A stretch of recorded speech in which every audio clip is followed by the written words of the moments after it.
All right, ladies and gentlemen, I'm going to try to make a quick video here.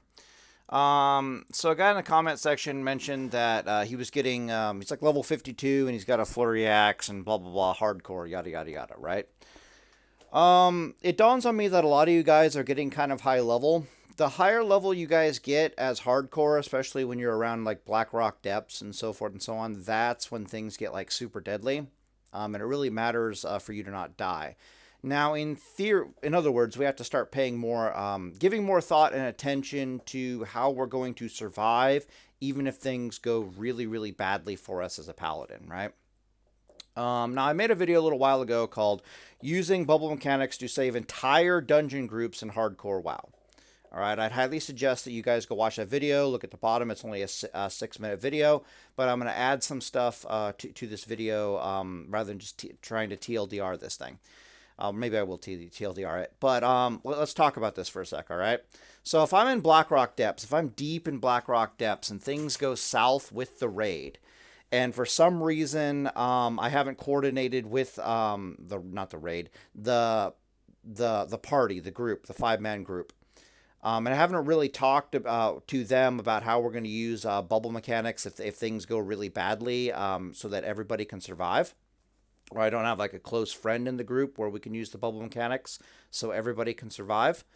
Now, this should be a more and more common thing for you. You should try to have this conversation. In theory, the higher level people go in classic hardcore, the more competent and concerned people should be about if things go really badly, how are we all going to make it out alive, or how are as many of us as possible going to make it out alive.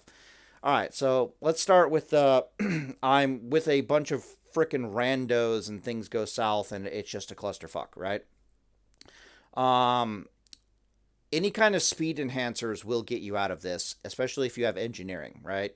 So if you're throwing down target dummies, now I've heard tell that you can cast blessings of freedom and stuff on target dummies. So if you want your target dummy to last longer in a really bad situation, feel free to put a blessing of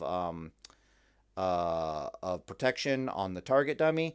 Did I say freedom? Blessing of protection on the target dummy. I don't know if the taunt, you'll have to test it. So you have to put a target dummy down, put blessing of protection on it, and see if it's still able to taunt away while getting hit, despite the blessing of protection. Because sometimes the mobs, you put blessing of protection on something, and they switch different targets. So this is just a rumor that I have going on. All right. But any kind of speed enhancers. So we're talking nifty stopwatch, swiftness potion, goblin rocket boots. If you really feel uncomfortable with the group that you're in, like they're the also, God damn it, what is it?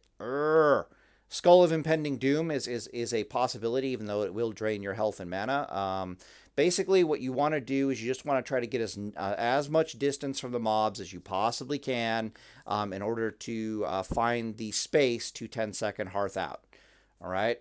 Now, while that might be your plan as the paladin, that's also everybody else's plan who doesn't have bubble or who doesn't know the bubble mechanics.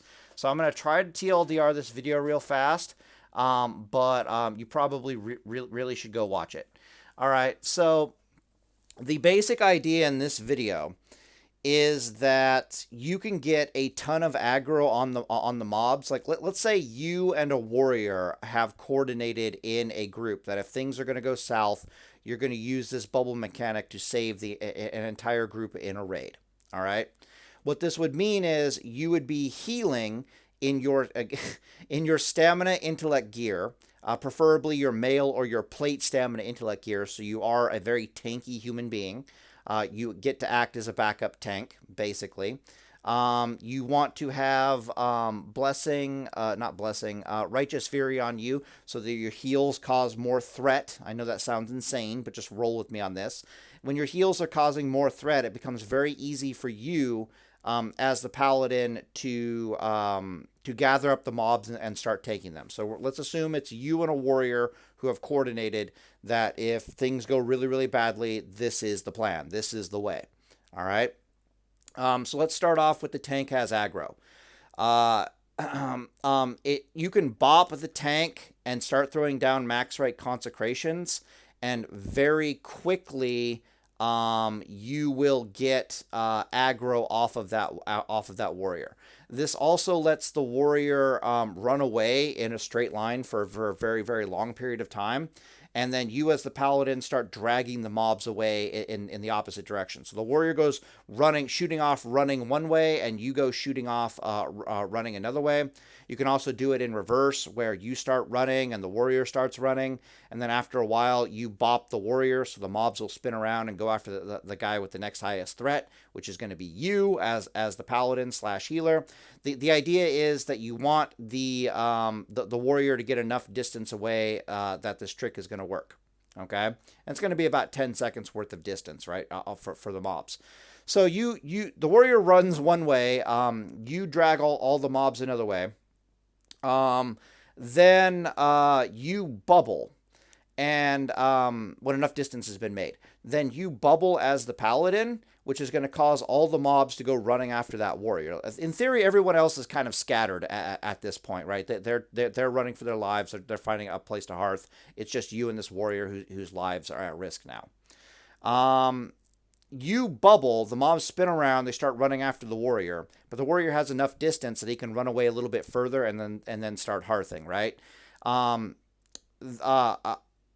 You wait basically until the warrior has successfully hearthed out or is about to successfully hearth out, and then cancel your bubble, and then you do a hearth, right? The moment you cancel your bubble, actually that's not even true. Bubble has really weird mechanics. I'll play the video here and talk about it. So you can see how I put an absolute ton of aggro on this mob right here, right? Like I have an almost infinite number of aggro. And then I summon my skeleton pet to simulate that I have the warrior who's ran off to Narnia, right?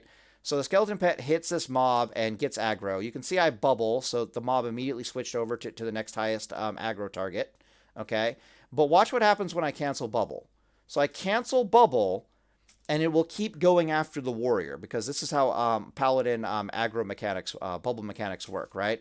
But if I do any kind of aggro on this mob whatsoever, if I put like 1 point of damage on him, like I think I'll throw out like a rank 1 consecration here, he'll spin around immediately and start attacking me again. Doesn't even wait for the tick of damage to show up. Just boom, he's right back on top of you, right?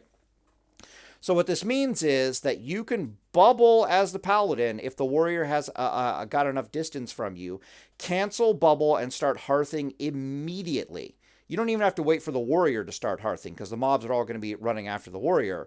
So then you can successfully hearth out. The warrior has enough distance. He can successfully hearth out.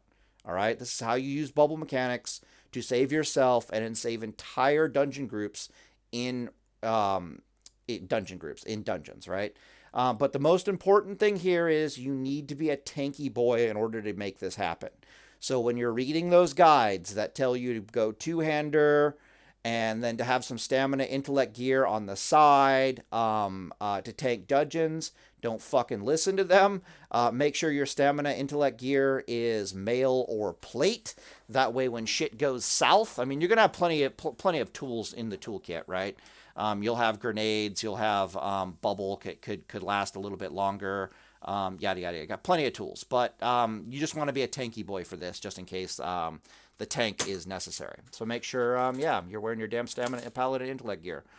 Anyways, I'm going to end the video here. Deus Volt Boys, if you want to listen to me blathering away about this, then feel free to go watch this video. A very short video, very important stuff.